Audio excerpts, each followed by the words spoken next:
বাদশা বাবর কাঁদিয়া ফিরিছে, নিদ নাহি চোখে তার।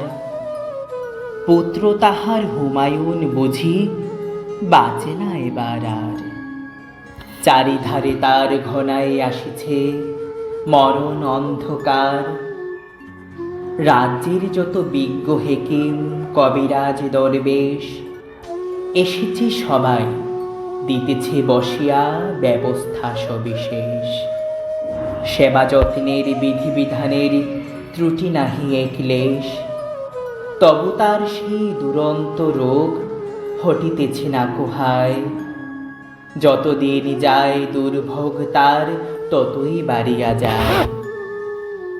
জীবন প্রদীপ নিভিয়া আসিছে অস্ত রবির প্রায়। শুধালো বাবুর ব্যগ্র কণ্ঠে ভীষক বৃন্দে ডাকি, বলো বলো আজি সত্যি করিয়া, দিও না কোমরে ফাঁকি। এই রোগ হতে বাদশা জাদার মুক্তি মিলিবে নাকি? নতমস্তকে রহিল সবাই, কহিল না কোনো কথা। মুখর হইয়া উঠিল তাদের সে নিষ্ঠুর নীরবতা। শেল সম আসি বাবরের বুকে বিধিল কিসের ব্যথা। হেনুকালে এক দরবেশ উঠি কহিলেন, সুলতান, সবচেয়ে তব শ্রেষ্ঠ যে ধন, দিতে যদি পারো দান, খুশি হয়ে তবে বাঁচাবে আল্লাহ বাদশাজাদার প্রাণ। শুনিয়া সে কথা কহিল বাবর, শঙ্কা নাহিক মানি।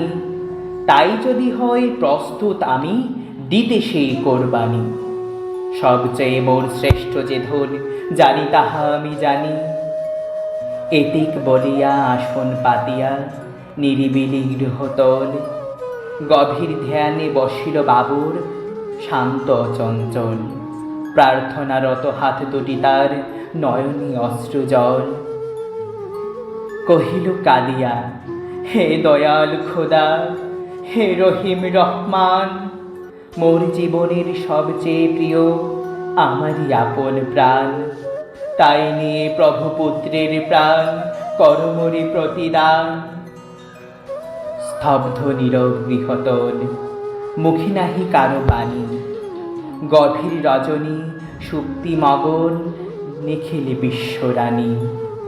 আকাশে বাতাসে ধ্বনিতেছে যেন গোপন কি কানাকানি। সহসা বাবর ফুঁকারে উঠিল, নাহি ভয় নাহি ভয়। প্রার্থনা মোর কবুল করেছে আল্লাহ যে দয়াময়। পুত্র আমার বাঁচিয়া উঠিবে, মরিবে না নিশ্চয়। ঘুরিতে লাগিল পুলকে বাবর পুত্রের চারিপাশ। নিরাশ হৃদয় সে যেন আশার দৃপ্ত জয়োল্লাস। তিমির রাতের তরণে তরণে উষার পূর্বাভাস। সেই দিন হতে রোগ লক্ষণ দেখা দিল বাবরের। হৃষ্ট চিত্তে গ্রহণ করিল শয্যা সে মরণের। নতুন জীবনে হুমায়ুনে ধীরে বাঁচিয়া উঠিল ফের।